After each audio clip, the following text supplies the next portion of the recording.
Tank Davis, the time has come for the world to recognize this is one of the top 5 fighters on the planet. Who do you want to see him fight next? Shakur Stevenson, the fabulous boxer. The punch, I don't think he could take a punch from Gervonta Davis. I don't see it. Gervonta Davis might be the best in the world. He can punch. He's a knockout artist. He can box. He's not given enough credit for it, okay? He closes. He finishes. Once he smells blood, he's like a shark in blood-infested waters, Molly. He will finish you. The punch. I don't think he could take a punch from Gervonta Davis. I don't see it. Gervonta Davis might be the best in the world. He can punch. He's a knockout artist. He can box. He's not given enough credit for it. Okay. He closes. He finishes. Once he smells blood, he's like a shark in blood-infested waters, Molly. He will finish you. Okay. And by the way, he is elite. Stephen A. Smith didn't hold back while discussing a possible fight between Shakur Stevenson and Gervonta Davis. He criticized Shakur for not signing the contract and argued that Tank is simply the more dangerous fighter. Smith called Davis the biggest attraction in boxing today, praising his explosive style, toughness, and killer mentality. He explained that Tank is willing to take punches to land his own and said he has never truly seen Davis hurt inside the ring. Meanwhile, Gervonta Davis continued taking shots at Stevenson's style, calling him a defensive fighter with low power and claiming his boxing style doesn't excite casual fans. Gervonta Davis, to me, is the #1 attraction in boxing. Gervonta Davis, to me, is the #1 attraction in boxing. He's the #1 attraction in boxing. He will finish you. He will close. And this brother comes, and he's one of those guys. They call him the mini Mike, as a Mike Tyson. Yeah. He's willing to take a punch to give it now. Yeah. And I haven't seen him hurt. He got bruised. Rolando Romero also shared his opinion, saying Shakur Stevenson would struggle badly against Tank Davis. Romero argued that Stevenson still lacks victories over truly elite opponents and hasn't yet proven himself against the level of competition Tank has faced. He even claimed Davis currently owns the strongest resume in the lightweight division. Shakur Stevenson, of course he's now 135 after all that stuff, and then Devin Haney. Right, so why people even talk like he the best at, he didn't even fight at 135 yet. Right. He didn't even have power at 126, 126.30 or none of that. He is good. Okay. How can you... Romero also spoke about Tank's personal struggles, explaining that people outside the situation never fully understand what fighters go through privately. He showed support for Davis and said he hopes Tank returns quickly and continues doing what he does best inside the ring. Made in Tank at 135. Loma retired. Active. Shakur before he moved on? Shakur has a better resume. At 130. Who has Shakur beat? But who's Tank really like? Other than that, everyone Tank's beat and became world champion. So tell me, that electrician dude was a good win at 35. Electrician? You want about? Who he beat? Name me 3 Shakur opponents. I think Shakur, bro. But when you look at Tank, all right. So all right. Tell me. Oscar Valdez, that had his jaw broken in 2018, has been burnt out and off the juice for a while now. So who's Tank's best win? There's plenty of them. Who's Tank's best? Mike Tyson gave his own bold opinion, saying Tank Davis may be the only fighter capable of beating Shakur Stevenson. Tyson praised Tank's explosive power, timing, and finishing instinct, believing those qualities could eventually break through Shakur's defensive style. It's sad, but Gervonta Tank Davis can't stay out of trouble. I know he's been bailed out, but just your thoughts on the whole thing? Just because his stuff went public, everyone done gone into some trouble, you know? Just, I mean, like I said, when you're the big fish, you know, all you gotta do is just keep to yourself, man, in reality. But like I said, at the end of it, we don't know what truly happened or any of that stuff. They could all say whatever, you know, there's 2 sides to every single story. We'll see him return? Yeah, I want to see Gervonta Davis. Wait, he's one of the most entertaining fighters in boxing. Is he still as good as, I mean, if you look at the resume, no win in 18 months, etc., is he still as good? Can he still hang? He fought once in 18 months. Exactly. Well, I mean, dude, I'm saying, Activity's important in this game. Okay, well, I mean, he tried to fight, but I mean, things happen, you know? Getting a straight pull, Rolly. The what? Getting a straight pull, though. Yeah, but so what, man? So what, man? You part of the Tank fan club, that's fair. What? You're in the Tank fan club. Bruh, I like Tank, bruh. Tank's a great fighter, bruh. Dude, everyone, they all want to talk bad about Tank, but man, dude, doesn't everyone take beat? And at the same time, Tyson also admitted the matchup would be highly entertaining because Stevenson doesn't necessarily need knockout power to win. According to Tyson, Shakur could still outbox Tank using movement, timing, and ring IQ over 12 rounds. He added that Davis would push Stevenson to perform at the highest level possible. You know, especially when he's serious about it. You know, I don't know if he's as serious as he used to be. When he was serious, he was a hell of a fighter. Nobody came close. He's the only one I gave a chance against. Shakur and that guy, Keyshawn Davis, they're scary fighters too. They're sophisticated. The other guys are sophisticated and mean. But Tank is just the force of nature. You know, you just got to give him the credit. You know, even though he's talk stuff, he's the man. Shakur and Tank, oh God, I don't even. Ooh, it's gonna be interesting because if Shakur handles this guy like he did Lopez, I was in hell with him. I was in hell with Shakur. Man. If he just handles this guy like he did, I was in hell with him. Somebody gotta give him a fight though, but you gotta be very sophisticated to know how to fight. This is when I know you lost against Shakur. This is when I know you lost. You see when he does this. Stephen A. Smith also suggested that Tank Davis should move up to 140 pounds and chase even bigger fights. He mentioned names like Ryan Garcia, Teofimo Lopez, and Shakur Stevenson, arguing that Tank has the talent to dominate the division if he focuses on legacy-defining matchups. How is Shakur and Gervonta? Yeah. Gervonta Davis? Yeah. Wow, that's a good fight.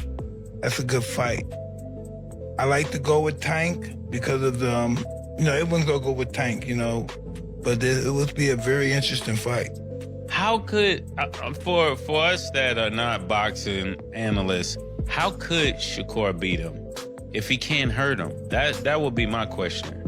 Listen, you don't have to hurt him, you just have to outscore him. You know, Shakur takes a good shot though, you know. He's a specialist. That's why some fights that he doesn't look good in, because he's so superior. And it's boring watching sometimes. But he's a specialist. He knows what he's doing. He's hard to beat. So when the speed picks up and the aggression starts, To bring out the best in Shakur, you gotta pressure him like Tank. Tank will bring out the best of him, and we'll see a great fight. Tank is just a monster. Eddie Hearn believes Shakur Stevenson is one of the most underrated fighters in boxing. He explained that fans often overlook Stevenson because he wins through technique, defense, and ring intelligence rather than highlight real knockouts. Hearn praised Shakur's control, timing, and ability to frustrate opponents at the highest level. Mindset that Tank is so much stronger than people realize, so much more powerful of a puncher than people realize. I want to see him up at the 140-pound limit. Don't make a Ryan Garcia come down to 135. Don't have the hydration clause in there. Yeah. Don't avoid it. And he's not avoiding anybody. But I'd also like to see him against a Teofimo. Roy Jones Jr. also praised Stevenson heavily, describing him as possibly the best fighter across the 135 and 140 pounds divisions. Jones highlighted Shakur's elite footwork, defensive mastery, and technical skill, warning that fighters who fail to understand movement and ring IQ will struggle badly against him. Massively underrated in terms of his achievements and his ability. Everyone in boxing knows how good Shakur is. He is pound for pound, top 5 in terms of quality. But look at the achievements of the young man. At 28 years of age, he's already a 3-division world champion.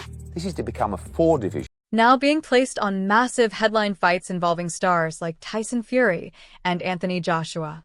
That shift could affect fighters like Shakur Stevenson, who may no longer get the luxury of taking several tune-up fights before facing elite competition. You don't understand, defense isn't with your hands, it's with your feet. And he has the best foot defense of the game. Mm-hmm. So if he uses it for defense, when it's strictly defense, yes. But when you want to make it offensive, you can't do the same. You got to cut it in half. And that's the only thing he had a problem with. Once he learns that, or figures that out, he gonna be a killer. Would the skill he has now make him the best out of them four? Right now, no. Because some people gonna say, boy, and the reason the rest of them don't want to fight him is because they know he know that back foot game so well that he's not gonna engage until he wants to engage. And that's a good thing too. But for the fans and to be not right now, the ratings, you gotta be able to engage when they need you to engage. If you can't, then you're gonna become bored. So he's not boring unless you don't understand boxing. Right. Instead, many fighters could now be pushed directly into difficult matchups where they must prove themselves immediately. In previous eras, fighters like Floyd Mayweather Jr. and Terence Crawford slowly built toward mega fights over several years. But according to many analysts, boxing may no longer operate that way. Well, provided Devin doesn't go over to the Zuffa, it's going to turn out fine for those guys, as long as they can actually. Now, if Shakur Stevenson truly wants the biggest fights and paydays, many believe he will eventually need to accept major opportunities earlier and under more flexible financial terms without extended buildup. Have to actually fight these tough fights, and they're not going to be able to have 5, 6 setup fights before you get to it. Because that's the game that I believe Shakur was playing. Because that's the game that Floyd Mayweather played. That's the game that Terence Crawford played, where they would take 3, 4, 5 fights before the actual big fight that people are talking about took place. That's what happened with Floyd and Manny Pacquiao. That happened with Terence Crawford and Errol Spence. Some people, it was both Errol and Terence that did it. No, whatever. Still, if both guys did it, then both guys took several fights before that took place, right? Big fights with money, good money in them. So Shakur now can't do that. Cannot do that. Number one, Matchroom Boxing, who was really running DAZN, let's be honest. Matchroom Boxing, which runs DAZN, because Matchroom actually is owned. Matchroom USA is actually owned in part by DAZN and by Sella, who is the Turkey people. They're going to be putting their resources and their efforts into British fighters. The Tyson Fury fight that they want to make with Anthony Joshua, if they can find some way to get that done. That's what they're going to be looking for. They're not going to be looking at the fighters that they had on undercards. It's just that simple. Shakur Stevenson was fighting on undercards for these guys. Devin Haney is fighting on undercards for these guys, right? Keyshawn Davis fighting on undercards for these guys. Pretty much everybody that was at top rank fighting on undercards for these guys. They're not going to prioritize the undercard fighters. If Shakur wants the biggest fights and paydays, he'll need to accept them earlier and at more reasonable terms without prolonged buildup. So at the end of the day, the money is there for Shakur. But the money's going to be with Shakur. He's going to have to tuck his pride. James Prince is going to have to tuck his pride and go over there to the PBC, call Steven Espinoza if Al's not there anymore, and get this fight made. You know, and Shakur is somebody that could win the fight. The thing is that is going to be prohibited is that they're not going to allow Shakur to make 4 and 5, 6 different fights and get $1 million, $5 million each, run up $30 million, and then at the end, let's go for the big one. If you're going to get the big one, you're going to get the big one at a price that is a reasonable price, and then if you can win the fight, after that you become the big dog, right? Because you're the ones with the fans. The reason that Gervonta is the fan right now is because he's got the fan.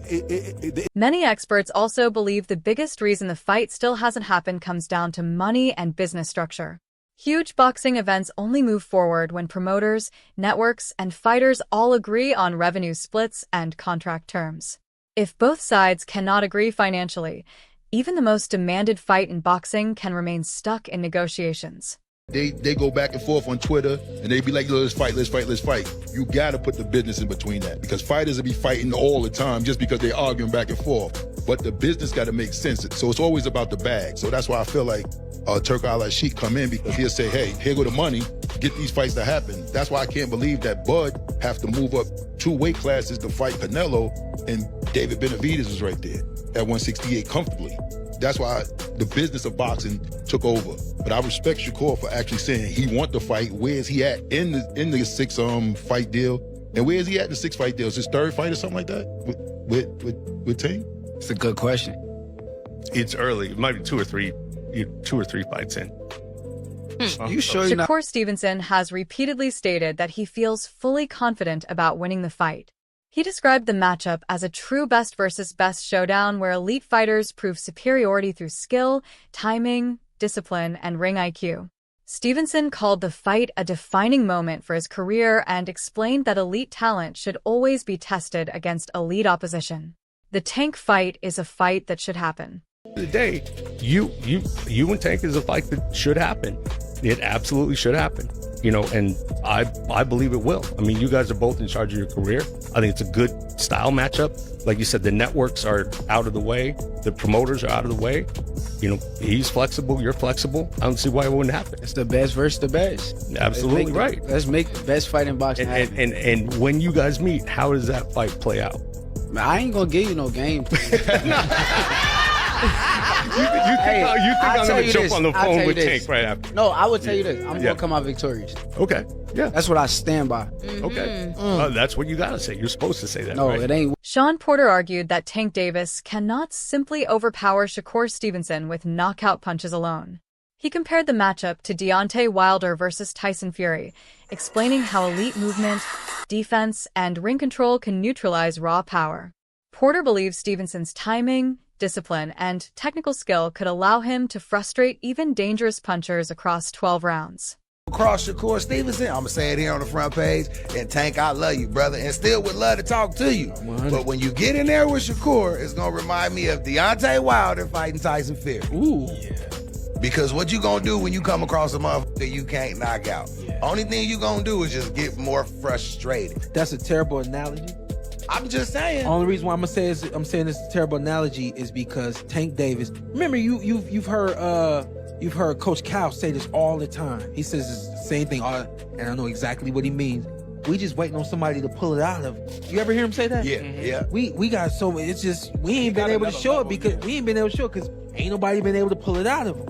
We looking forward to the big fights. We looking forward to the big matchups because those are the kind of people that's going to pull it out of him. So with a fight with Shakur, you're going to see this boxing style that you don't usually get. Stevenson also described a potential fight against Gervonta Davis as something bigger than boxing itself because of the rivalry, build-up, and fan demand surrounding it. He called the matchup inevitable, saying both men are considered elite fighters in the same division. Shakur acknowledged Tank's power, but also praised his patience, strategy, and experience, explaining that Davis breaks opponents down over bigger than boxing, I guess you could say, because like the history and like everything that went on. It's hard to even speak on it just because of the fact that we got to fight. So at the end of the day, you feel that's gonna happen? Yeah, I know it's gonna happen. I mean, I'm the best, he the best. So when you got two guys that's the best, how can you not fight? Only way you could not fight if one of them guys ain't like that and somebody go off to lose or somebody take an L. But I think like with both of us, we both fighters that's really good fighters and on that level. From a boxing standpoint, what makes Tank Tank? We see the power, but it's gotta be more than that. Nah, he's strategic. He's setting guys up. He's been boxing since a little kid, just like I've been boxing since a little kid. And you can tell like with the experience. Even with his last fight with Frank Martin, you can see Frank Martin was more so an amateur. Like the experience he got is not on the level of like Tank. And he just took off with experience. He let him waste his energy, gassed him out, and then round 8, okay, it's time to go home. When would you like to see that fight happen? Whenever. I think that I'm ready for it, he ready for it, we both in our primes. It can happen next, it can happen next year, it can happen whenever he say. That Davis nearly fought Vasily Lomachenko before negotiations collapsed. Espinoza also explained that talks involving Shakur Stevenson became complicated because Stevenson preferred a multi-fight agreement instead of a single-fight deal. According to him, promotional differences and contract structures continue playing a major role in delaying these dream fights. Can you understand why the public is just like, bruh, fight somebody else, fight somebody quote-unquote better, just from the public standpoint? Can you understand that? Yeah, I certainly get it. And people have a short memory. They tend to forget that, he was very close to fighting Lomachenko, and then Lomachenko pulled out. And there were discussions with Shakur. Shakur wanted a multi-fight deal. He didn't want to do sort of a one-fight deal to fight Tank. So, that doesn't happen. No, we could revisit Shakur. So, now the question goes directly to the fans. Why do you think the fight between Shakur Stevenson and Gervonta Davis still hasn't happened? And if they finally step into the ring, who wins? Tank by knockout or Shakur by masterclass? Drop your thoughts in the comments. And don't forget to like, share, and subscribe to Punch Fight for more boxing breakdowns and fight analysis.